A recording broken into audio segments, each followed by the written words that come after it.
Imagine this. You're sitting in a room, maybe at work, maybe in a classroom, or maybe at a coffee shop with friends. Someone suddenly turns to you and says, "Hey, can you say that in English?" And right at that moment, before a single word comes out of your mouth, a voice starts whispering inside your head. What if I make a mistake? What if they laugh? What if I sound stupid? What if my grammar is wrong? What if they don't understand me? That voice, let's be honest, isn't a real person. Nobody outside is saying those things. That's your own voice, your inner critic, negative self-talk. And sometimes it's louder than the words you actually want to say. Now, here's the funny part. Nobody is born with that voice. Babies don't stop themselves from babbling. Children don't overthink every sentence when they're learning to talk.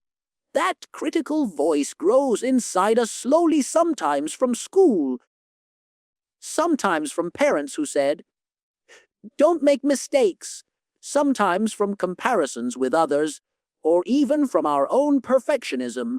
And once it's there, it starts building walls. You want to say something, but the voice builds a wall in front of your mouth. And the more you listen to it, the higher the wall gets. Let me tell you a story. I once knew a guy, we'll call him Arif. He had studied English for years. He could write beautiful essays. He knew grammar better than many native speakers. But every time he had to speak English, he froze.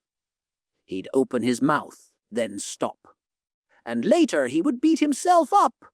Why didn't I say anything? Why am I like this? Why do I always fail? Do you see the cycle? He wasn't failing because he didn't know English. He was failing because his own voice convinced him not to even try.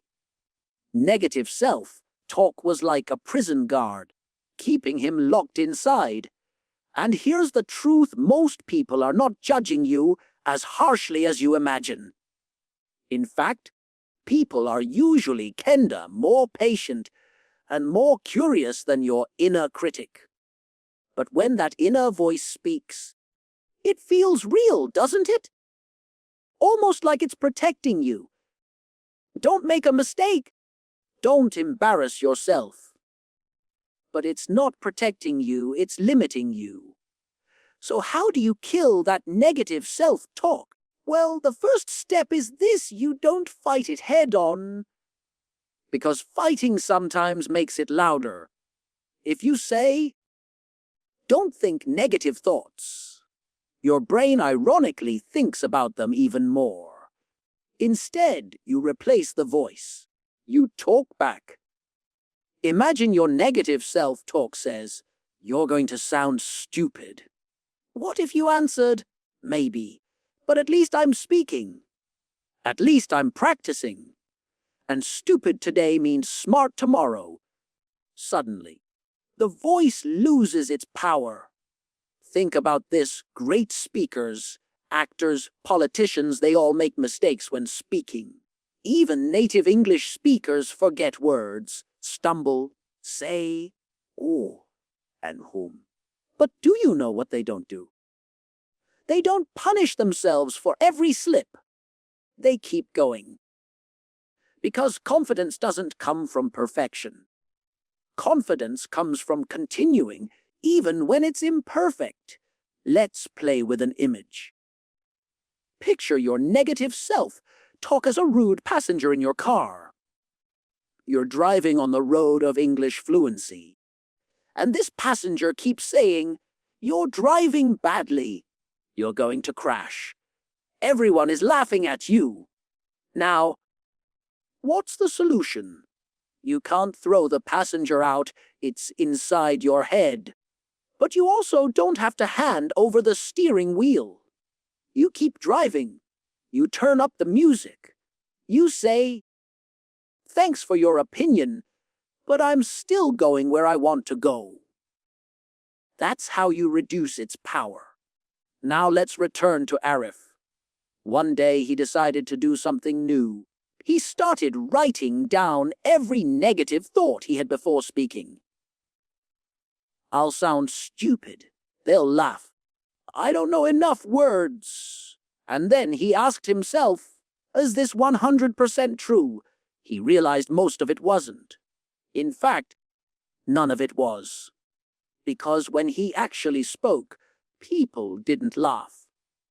Sometimes they didn't understand him immediately, but they asked questions politely. And guess what? Every time he survived a conversation, his inner critic got a little weaker. It didn't disappear overnight, but slowly the voice lost its authority. Another way to kill negative self-talk is storytelling. Not just listening to stories, but telling your own. Why? Because when you're telling a story, you stop focusing on each word, and you start focusing on the meaning. And meaning is what language is really about. You don't need perfect grammar to tell someone about the time you got lost in the city, or how your grandmother makes the best food, or why you love football. You just need the courage to begin. And when you're in the middle of a story, negative self-talk gets drowned out by your excitement. Think about it. Have you ever told a funny story to a friend in your own language? You probably didn't stop halfway to check your grammar. You didn't say, wait, is this the correct past tense? No, you just told it. That's how English should feel too. The more personal and meaningful the topic, the weaker the critic's voice. And there's another secret laughter. When you laugh at your mistakes, you break the power of shame. I remember once I said kitchen instead of chicken at a restaurant. Everyone laughed, including me, and that moment taught me more than 100 grammar books. Because mistakes are not proof of failure, they're proof of progress. If you never make mistakes, it means you're not trying.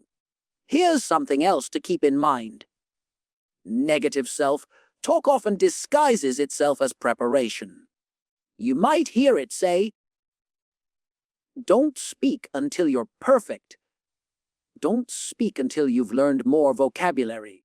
Don't speak until you know every grammar rule. But that's a trap, because perfection never comes. If you wait for perfection, you'll be waiting forever. The best way to prepare is to actually speak even if you're not ready. Especially when you're not ready.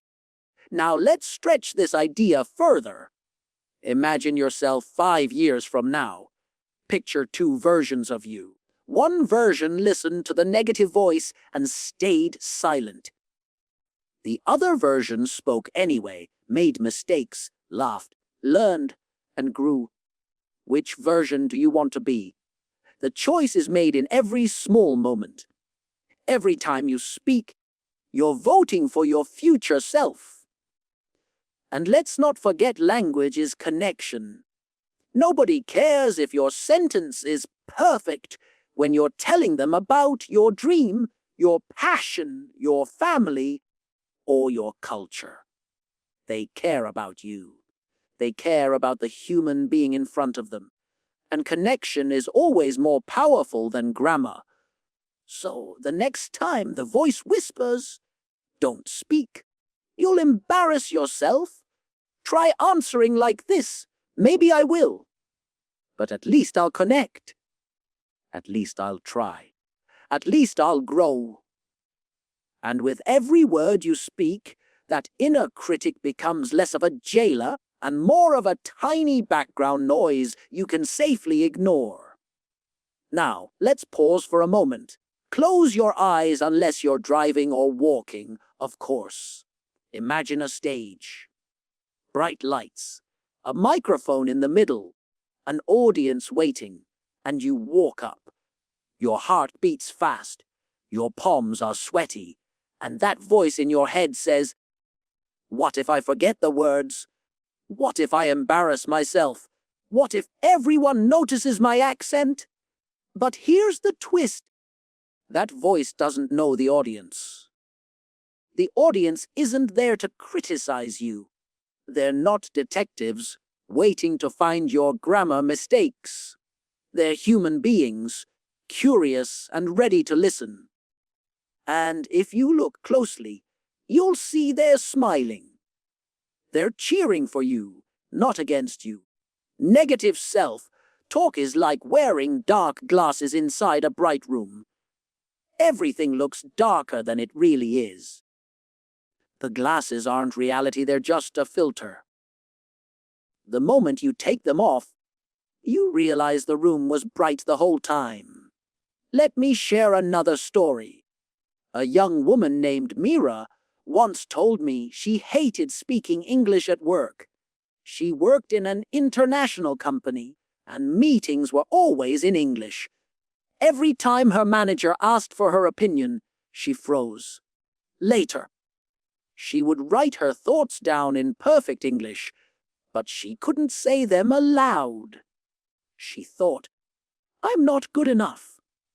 One day during a meeting, she decided to test something. She told herself, "Instead of listening to my inner critic, I'll pretend the critic is sitting in a chair outside the room. He's not allowed in here." And for the first time she spoke up. She made mistakes. She stumbled. But do you know what happened? Her manager said, "That's a great point, Mira. Thank you for speaking up." She realized her negative self-talk had been lying to her for years. Now let's make this interactive. I want you to try something right now, wherever you are. Think of one sentence you want to say in English. Maybe it's about your day. Maybe it's about your dream. Maybe it's something simple like, "I enjoy learning English because it connects me with people around the world." Say it out loud. Yes, out loud. Now listen. Did your inner critic speak? Did it say, "That was too slow," or "That sounded bad"? If it did, answer back, "Thank you for your opinion, but I'm still speaking." Keep talking. The more you do this, the more your brain rewires itself. It learns that speaking is safe. Speaking is powerful. Let's think about it another way. Imagine a small child learning to walk. They fall hundreds of times. But do you ever see a baby say, "Oh no, I fell. I'm such a failure. I'll never walk again"? No. They just get up and try again. And eventually they walk. Then they run. Then they dance. That's exactly how language works. Every mistake is just another step toward fluency. Negative self-talk is like a cruel coach shouting, "Don't fall." But the truth is, falling is how you learn. I remember when I first learned a foreign language, I was terrified of ordering food in a restaurant. My negative self-talk was so strong. The waiter will laugh. You'll get the wrong dish. You'll sound ridiculous. But the first time I tried, the waiter smiled kindly, repeated my order to confirm, and serve me food. Was it perfect? No, but I ate. I survived, and I gained one more drop of confidence. Confidence isn't built in one big moment. It's built in small victories, repeated again and again. Every time you speak English despite the critic, you put a crack in the wall it built. And one day, that wall collapses. Let's try a little imagination exercise together. Pretend your negative self-talk is a character. Maybe it's a grumpy old man. Maybe it's a strict teacher. Maybe it's a sarcastic voice that sounds like a comedian. Give it a name. Let's say mine is Mr. Perfect. Whenever I speak English, and make a mistake, Mr. Perfect says, "Oh, look, you messed up again. You should have said it differently." And I answer, "Thank you, Mr. Perfect, but I'm busy living my life. You can sit in the back seat." Naming the critic makes it smaller. It turns the scary shadow into a cartoon. And cartoons don't scare us for long. Here's another secret. Environment matters. If you surround yourself with people who only point out your mistakes, your negative self-talk gets louder. But if you surround yourself with supportive friends, teachers, or communities, your positive voice grows. That's why language clubs, practice groups, or even online speaking buddies are so powerful. When others encourage you, it's easier to encourage yourself. I'll give you an example. There was a group of learners who met every week at a cafe just to practice English. In the beginning, everyone was shy. The negative voices were loud. But week by week, something amazing happened. People started cheering for each other. One person would say, "I don't know the word," and another would help. Instead of laughing at mistakes, they laughed with kindness. And soon, negative self-talk had no space in that cafe. The group became louder than the critic. Now, I want you to picture this clearly. Language is not an exam. It's a bridge. Nobody asks you to build a perfect bridge in one day. You lay down one plank at a time. And even if the bridge shakes, it still helps you cross. Your words don't need to be perfect. They just need to carry your meaning. And remember, negative self-talk isn't always destroyed in one battle. Sometimes it sneaks back. You might feel confident today and nervous tomorrow. That's normal. Confidence is not the absence of fear. It's the decision to move forward despite fear.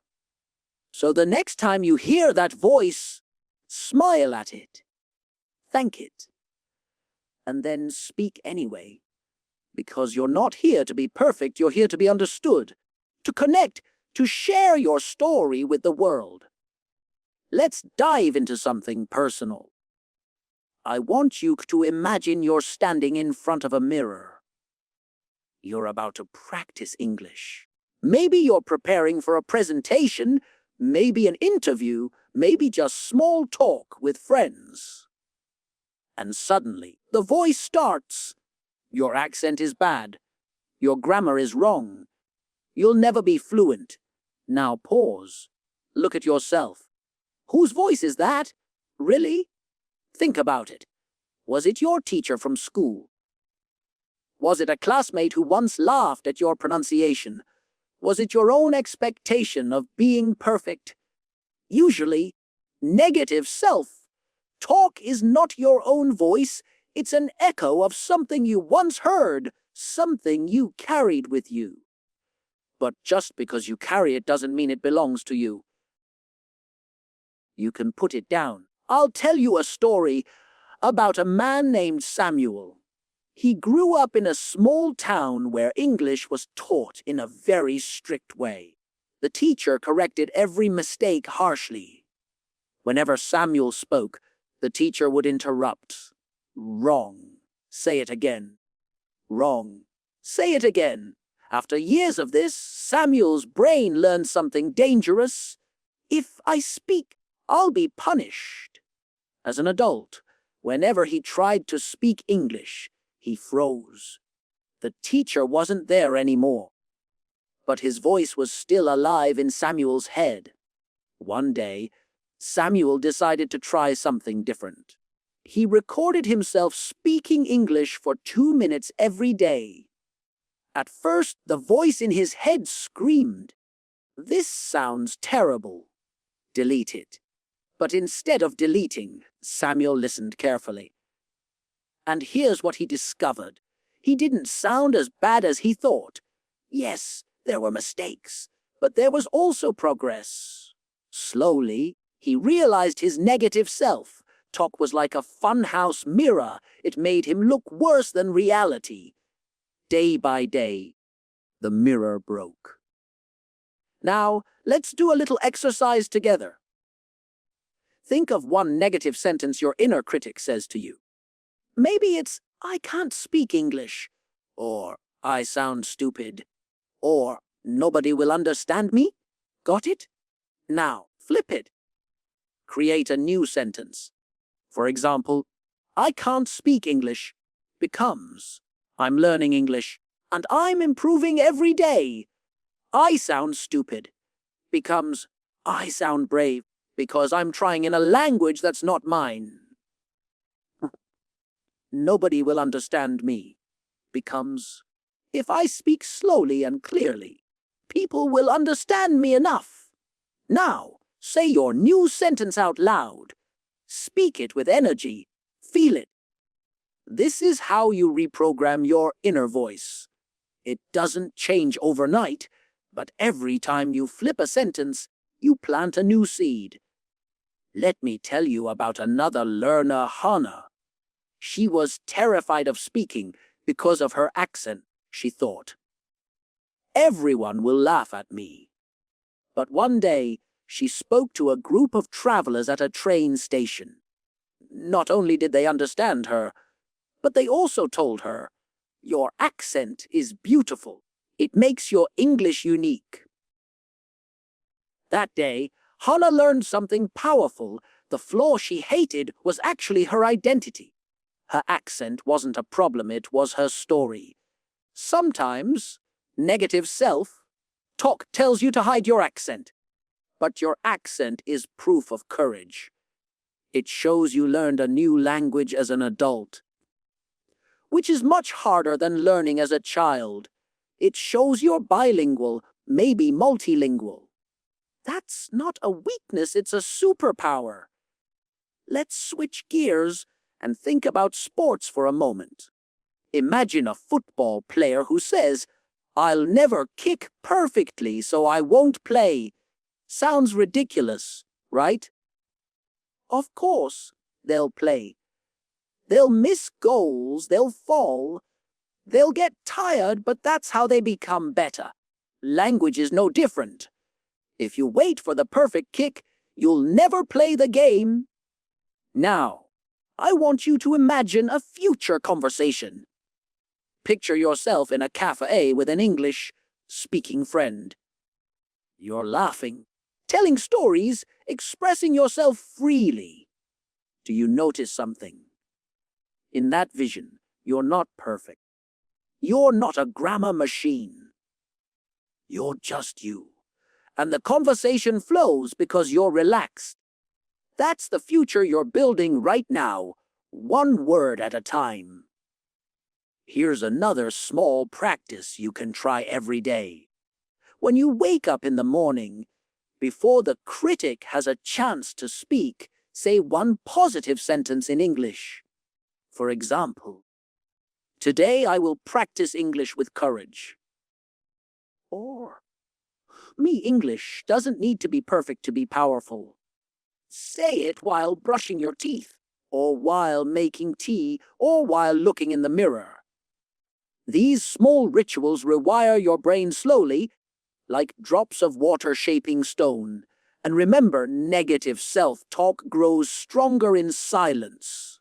The less you speak, the louder it gets. But when you speak, even imperfectly, you prove it wrong. It's like shining a flashlight into a dark corner, the shadow disappears. I'll give you one last story for this stretch.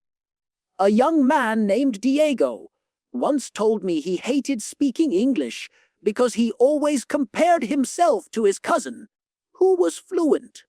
Every time Diego opened his mouth, the voice said, "You're not as good as him. You'll never catch up." One day, during a family dinner, Diego finally spoke in English. He stumbled, "Yes." But his cousin didn't laugh. Instead, he helped him find the right word. And his family clapped. In that moment, Diego realized he wasn't in a competition. He was on his own journey. The critic had lied again. So here's a thought. What if every time you heard negative self talk, instead of believing it, you asked one simple question? Is this true? Or is this just fear talking? 9 times out of 10, it's just fear. And fear loses its power when you look it in the eye. Let's talk about silence for a moment. Have you noticed how silence feels different depending on the situation? If you're at home, sitting on your couch, silence feels peaceful. But if you're in a group and someone asks you a question in English, silence suddenly feels heavy. Your mind races. The critic whispers, say something. But don't make a mistake. Don't embarrass yourself. Don't pause too long. And that's when your tongue feels like it's tied. Now, let me share something important. Pausing is not a mistake. Native speakers pause all the time. They say, like, watch any interview, any live conversation. Nobody speaks like a grammar book. Negative self-talk tells you pauses mean weakness. But in reality, pauses mean power. They show you're thinking. They show you're human. And sometimes, a pause makes your words even stronger. I remember once I was giving a talk in English, and I completely forgot a word. My brain went blank. The critic inside screamed, "You're ruining everything." But instead of panicking, I smiled, paused, and said, I can't find the perfect word right now, but let me explain in a different way." The audience nodded. They didn't care about the missing word. They cared about the message.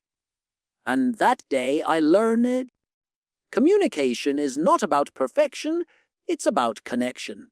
Let's try a role play together. Imagine I ask you, what's your favorite food? Now, instead of answering quickly, let yourself pause. Take a breath. Then say, my favorite food is hem. Actually, it's difficult to choose. But I think I'll say pizza because it reminds me of my childhood. Do you see what happened? The pause didn't kill the answer. It made it more natural. The critic might have said, "You're too slow." But in reality, you sounded thoughtful. Here's another trick. When the critic shouts in your head, lower its volume by imagining a dial like a radio dial. Picture turning the volume down. At the same time, imagine turning the volume up for another voice of your coach. Your best friend, your cheerleader. That voice says, "Keep going. You're doing fine." Mistakes mean growth. Practicing this visualization over and over actually changes how your brain responds. Let me share the story of Karim. He was preparing for a job interview in English. The night before, his critic tortured him. "You'll fail. Your answers are too short. Your accent is bad." He couldn't sleep. But then, he tried something new. He wrote down every fear on paper. Then, next to each fear, he wrote the truth. Fear. They'll laugh at my accent. Truth. Interviewers don't laugh at candidates. They want to understand them. Fear. I'll forget what to say.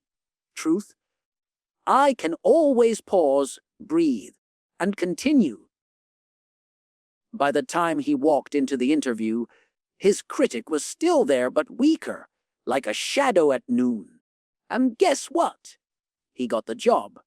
Not because he was perfect, but because he was real.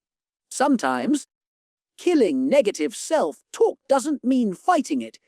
It means shining light on it, writing it down, laughing at it, talking back to it. Let's try a practice round together. I'll be the critic, and you answer back. Ready? Critic, you're too slow. Maybe I'm slow, but I'm clear. Critic. You sound stupid. You. I sound brave because I'm trying. Critic. You'll never be fluent. You. Every word I say brings me closer to fluency. Do you feel the power shift? The critic shrinks when you answer back. Now, I want you to imagine a classroom. Two students, Maya and John. Both are learning English. Maya is shy. Every time she thinks of speaking, the critic wins. Stay quiet. Don't risk it. So she stays silent. John, on the other hand, has the same critic, but he answers back. I'll risk it. I'll speak anyway. He makes mistakes every day. Sometimes people correct him. Sometimes people don't understand. But 6 months later, guess who speaks more confidently? John. Not because he was smarter, but because he didn't let the critic silence him. This is the truth about negative self-talk. It doesn't disappear completely. But the more you speak, the less it controls you. It becomes background noise. Like traffic outside your window, you notice it, but it doesn't stop you from living. Now let's go deeper into memory. Think about the very first time you tried to speak English. Do you remember? Maybe it was in school. Maybe with a friend. Maybe while watching a movie and repeating a line. How did you feel? Nervous? Excited? Both. That moment is proof that you can speak. Otherwise, you wouldn't even remember it. Negative self-talk might say, you're not improving. But memory tells you, you already began the journey. You're further than you think. Here's a challenge for you. Tonight, before bed, write down 3 small victories in English from your day. Maybe you read a sentence. Maybe you understood a word in a movie. Maybe you greeted someone in English. No victory is too small. When you record them, you train your brain to notice progress instead of mistakes. And progress kills the critic. Think about this. Why does negative self-talk feel so powerful when we speak English, but not always in other parts of life? For example, when you ride a bicycle and wobble, you don't usually scream at yourself. I'm terrible. I'll never ride. You just laugh, adjust, and keep going. But with English, one small wobble, a wrong tense, a mispronounced word, and suddenly the critic shouts, "You're useless. Give up." Why is that? It's because language is tied to identity. When we speak, we show ourselves. And when we show ourselves, we feel vulnerable. Negative self-talk feeds on that vulnerability. It pretends mistakes are proof of weakness. But in reality, mistakes are proof of courage. Let me tell you a story about Elena. She moved to a new country and had to speak English at the supermarket. She was terrified. The first time she went, she wanted to ask, "Do you have bread?" But instead, she said, "Do you are bread?" The cashier smiled kindly, understood, and gave her bread. But Elena's inner critic screamed all the way home, "You sound ridiculous. Don't speak again." For weeks, she avoided conversations. Then, one day, she met another immigrant at the park. That woman told her, "I once asked for a bus ticket by saying, 'Please give me a big chicken.' The driver laughed, but he still gave me the ticket. And I laughed too." In that moment, Elena realized mistakes don't kill communication. Silence does. Here's the thing, negative self-talk is like a bad fortune teller. It predicts disaster, but it's almost always wrong. You think, if I speak, people will laugh. You speak, and instead, people help you. You think, if I make a mistake, they'll judge me. You make a mistake, and they nod patiently. The fortune teller loses its credibility the more you test it. Let's do another little role play. Imagine we're at a cafe. I'm the waiter. I say, "Hello, what would you like to order?" Now, your critic jumps in. Don't speak. You'll mess it up. But instead of listening, you smile and say, "Yes, I want coffee with milk, please." Maybe you hesitated. Maybe you said, maybe your grammar wasn't perfect. But guess what? You got your coffee. The critic predicted humiliation. Reality gave you coffee. Which one matters more? Here's a powerful trick. Start collecting. Reality wins. Every time you speak English and survive, write it down. For example, I ordered food today. They understood me. Ooh, I asked for directions. The person answered. I introduced myself in English. The other person smiled. These are your reality wins. Every time your critic tries to predict disaster, look at your list. Reality beats the critic every single time. Now, let's talk about comparison. One of the loudest negative voices comes when you compare yourself to others. You hear someone speaking fluently and your critic whispers, "You'll never be like them." But comparison is a trap.